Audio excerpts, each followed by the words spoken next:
Hello everyone and welcome back to another episode of Outlanders. We're up to episode 22 and I never thought I'd be saying this, but I don't quite think this base here, the one I'm pointing at, is quite big enough for all the things that we need to do. So obviously we've got ourselves the decoration bits up here, the tree forest or grass here, podzol, mushroom, sand, and of course the two mushroom biomes, or the warped forest and crimson forest over here. And of course we've got ourselves guardian levels, farming level, which of course needs more expansion. We've got ourselves trading level, and of course on the bottom we've got ourselves storage level, which we've been working off camera for quite a bit. So if we just take a quick gander through here, we've got ourselves quite a bit of stones. I decided to add a few in here, the few nether rocks in here. Probably should add some other nether bits in here, like soul sand, soil and things like that. And over here we've got ourselves mob drops and quartz and woods over here, so quite a bit of stuff. However, one thing I've found quite consistently trying to build this thing is that I don't really have a place to to grow trees. Yes, I've got the green forest up there, but the leaves, especially of the warped and crimson, aren't droppable, or the stems aren't droppable, so it's really hard to get around that. So I'm thinking of building a new part of my base, which is going to extend in each of the four compass directions. So we've got ourselves this path here, that path here, the one along there, and the one going off in this direction like that. That is probably going to be the major expansion today. So what we need to do is get ourselves quite a bit of quartz bricks and sea lanterns to build it, and we also need to figure out how far out and how exactly we're going to build it. The other slight problem we have is that one of the future plans I have is to make all this sand into glass, partly so Endermen don't steal it and flood the base, but also so that we can have a nice walkway out here to do things in as well, to kind of make the base complete. And with that in mind, we will need to build a super smelter at some point to smelt it all out, which will be quite an effort, I believe, quite a lot of time. But we're going to build something like this, and then I'm not sure if the squares or whatever shape I'm going to go with out here are going to connect just by a platform at sea level, or I'm going to do something down here as well. That's yet to be decided.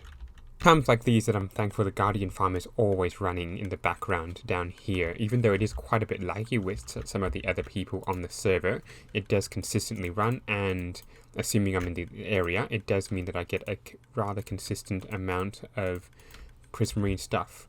So I'm going to need to get myself some bricks and sea lanterns and whatnot, so probably need to get quite a bit of both. Thankfully this chest is full, but I'm going to try and empty out this one first. And of course prismarine crystals are a little bit more precious. I think they only used in sea lanterns, which I'm going to need a fair amount of, but I also need prismarine brick and normal prismarine, so quite a lot of stuff to get. Off camera as well, I did get quite a bit of quartz, which should help because I've got quite a bit of quartz to make, and hopefully I can get quite a bit of quartz here, because that is going to be helpful. 128 isn't going to be quite enough. Oh, hi, Blue. Now the first question I have to ask myself is exactly how far out do I want to go? I'm kind of thinking a fair way out, 20-30 blocks maybe, and I'm not thinking of having a circle around it. I'm thinking this is going to be its own independent module going off in a big square of sorts, with of course this path going on around it. Now if I do this, I also need to put the sea lanterns in to see how good it is around that, because I do want to make sure this thing is somewhat symmetrical with this. Now sea lanterns, so one there, one. I've already misplaced it. You can see how good I am at building just because of the sheer amount of mistakes I can make like this.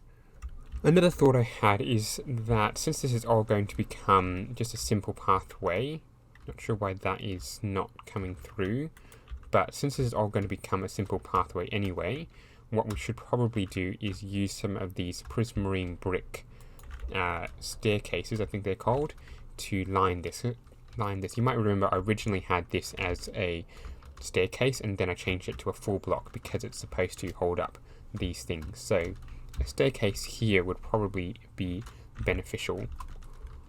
After quite a bit of building, you can see I've got myself quite a fair distance away. I think this is 10 different one of those, which means about 30 blocks. Unfortunately, I have run out of blocks again, so that means I might need to put this project on hold for a tiny bit of time until I've got the resources. The one downside of the Guardian Farm is it doesn't produce as fast as I might like, so we'll have to figure that out. But the general idea is from here, I'm going to go and build a square with, of course, the walkway going around it, and it'll probably be a fair distance apart. And from each of these modules, I'll then produce a new tree farm, I think. I'm not entirely sure, but possibly a new kind of farm out here to, generally speaking, to produce a little bit more of the stuff I need to do. And as I wait for my Guardian Farm to restock up on its prismarine stuff, I've got a little chore I want to do first, or a rather big chore actually. Now, there is a new shop popping up at the gaming district, which Bluestone Mystic is going to build, a rocket shop. Now, you might actually remember early on in the season, I said that Gamer and I were going to be building a rocket shop. So this new development has meant that Gamer and I are going to push ahead with our plans. He's going to build a huge gunpowder farm, and I'm going to build the sugarcane side so we get a lot of paper. So I'm probably going to build that in my base somewhere, either in one of these segments or one of my massive farms under here. I'm actually thinking the second would be more appropriate. So if we come down to the farming level, this one, we need to start planning out how we're going to build this thing so it gets the maximum amount of sugarcane available really quickly. I haven't quite yet figured out how I'm going to do the sugarcane farm. However, I have progressed with another part of the farming level, which is putting this warped block around all the way around on each of these segments. I think that's going to provide something like this. So if we mind this for a second, you can see that we've got ourselves that here, and that just means the pathway is kept clear. So I reckon that's going to help. However, I've also been talking to Gamer, and I think we've decided where we're going to do some of this stuff. So let's just kill this creeper, and then we'll head over to the iron farm array. Now, Gamer and I have been talking for a fair bit, and we've decided that we're going to continue to make Magpie Corp, the corporation that we two have founded, into a conglomerate that does a lot of things. And one of those things is, of course, gunpowder, and more than that, it is rockets. Now, let's just go to first person for a second. We're going to be making this entire area from between the two iron farms and, of course, the AFK platform way up high, which we'll probably build in the future. We're going to build that into a huge industrial area. So this bit's going to have gunpowder farm, there's going to be a sugarcane farm in here, which is my task for today, and we're going to make this basically a lot of stuff that we're going to sell into diamonds. Right, I believe I've got all the resources I need. I've got, not in that chest, I've got myself the rails, I've got minecarts, I've got comparators, redstone, observers. Oh wait, I need hoppers, but anyway, I can get that later because I've got chests here and, of course, iron farms. So what I think I should really do first is actually get up to y equals 100 and whatever it is, and not AFK there for a second, but just build a little platform so we can land there when necessary. Now, I've been doing a little bit of experimentation and a little bit of research on the internet, and I did think of doing a zero-tick farm that was silent design, which basically involves moving this thing, or moving a block of water like this, so it updates this thing and then this would grow. However, I've discovered that doesn't work. I did a little bit of testing over here, you can see. So if I move the slab back and put the water in, slab and water, so there we go. So if I do that, not put the water on like that, but you can see the water's disappeared. So we're going to have to do a different design. I've come up with this one, which I think is rather unique. We've got bone meal in here. I just put a little bit more in. So, but the basic premise is this detects this one. It goes and pushes that. At the same time, this redstone will activate this. So if we just go like that, and there you can see we've got bone meal for days.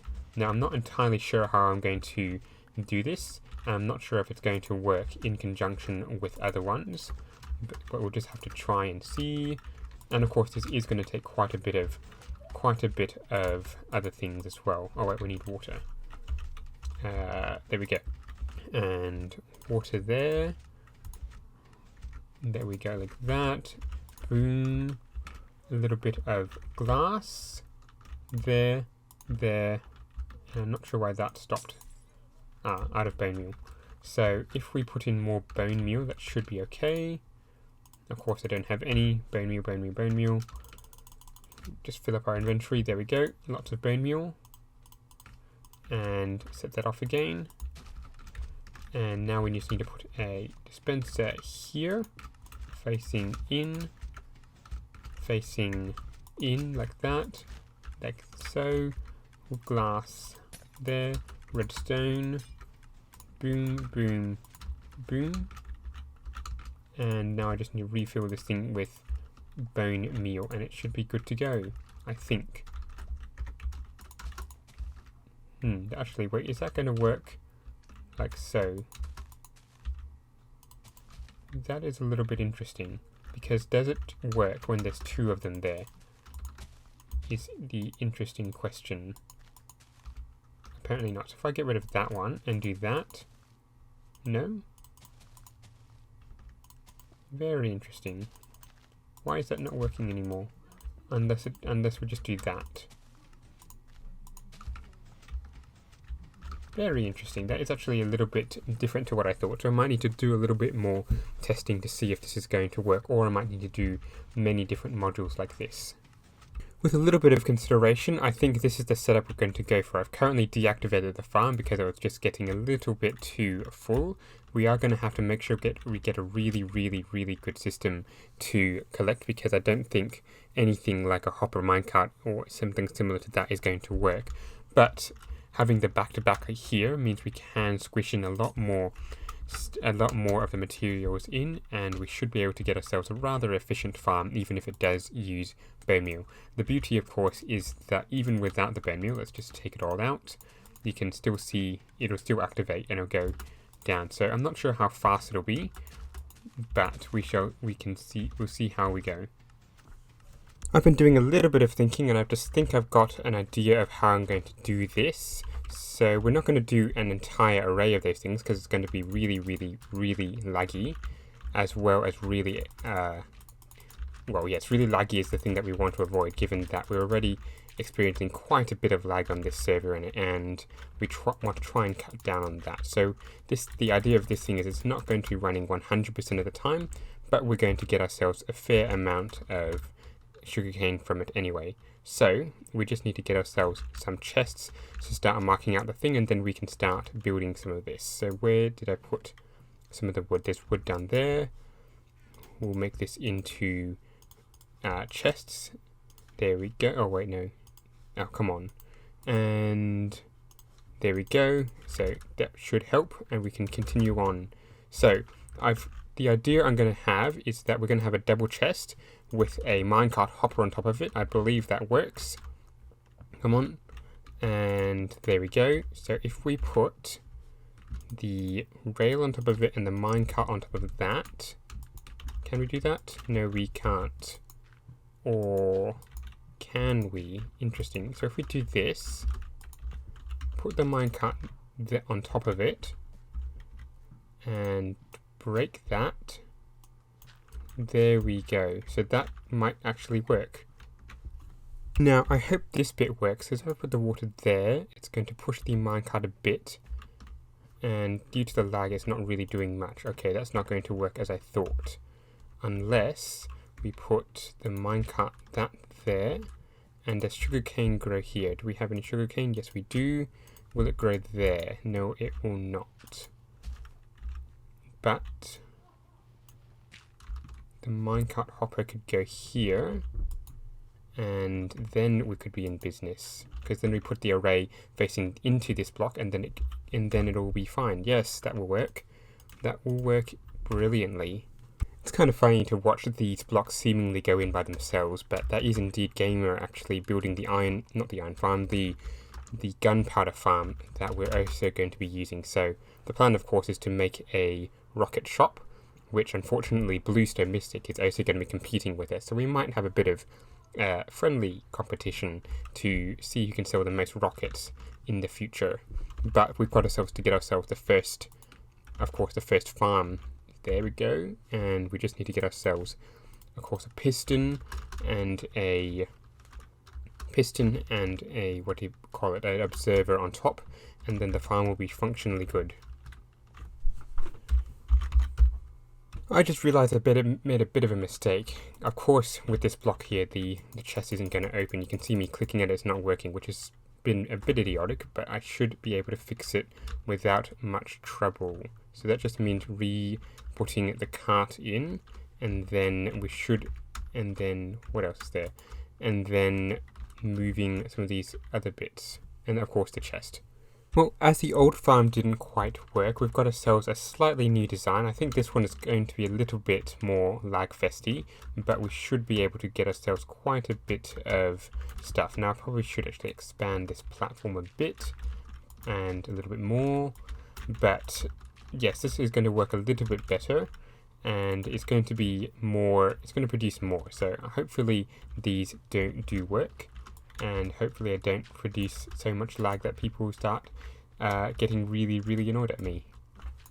Well, there's just a little bit that just happened. Earlier on, in between episodes, I put a little bit of a hit on Blue, and B-Boy being the hitman he was killed Blue, and now Blue's got the stuff. Now Blue's done the same thing to me, so I guess that's a little bit of revenge, aka me and Blue having a bit of fun there, so that's been a bit of fun.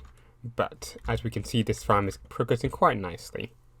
Well, that was such a good hit, wasn't it, B-Boy?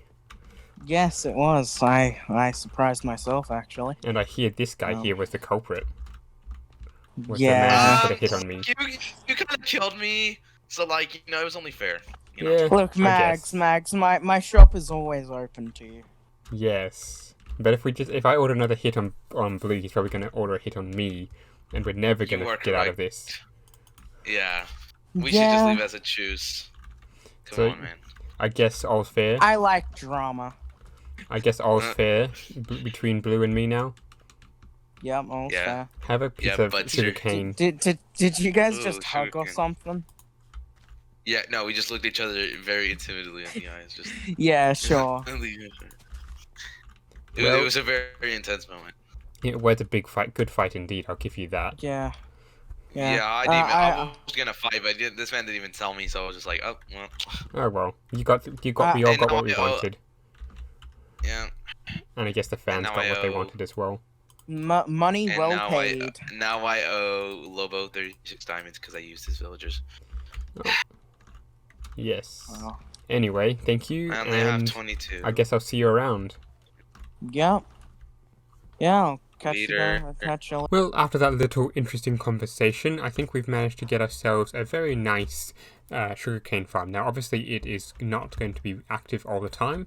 I have put a sign saying it needs bone meal, so these dispensers actually need bone meal for this thing to be working, but it will, as long as we're in the area, of course, ambiently be just firing away. Now, probably not going to use the same design in my base because these minecart hoppers are just a little bit expensive for this, but you can see I've got 2 stacks there, 2 stacks there, 2 stacks there, 2 stacks there, 2 stacks there, and another 2.5 stacks there. So that is 12 stacks of sugarcane, or nearly 13 stacks of sugarcane. So that is quite a bit, and if we had 13 stacks of gunpowder, we'd be able to make ourselves 39 stacks of rockets, or 13 stacks of level 3 rockets. It's quite complicated. It's been about a week or so since the last clip I recorded, because I had quite a bit of other things get in the way of me recording, which is a little bit sad. But as we can see, we've got ourselves a nice grassy path over here, which the grass grew overnight, or not overnight, it grew since I was last in, we've got ourselves the sugarcane farm, which doesn't seem to be working because of this one. And of course, we've got ourselves a very nice gunpowder farm, which Gamer built just about the day after I couldn't record.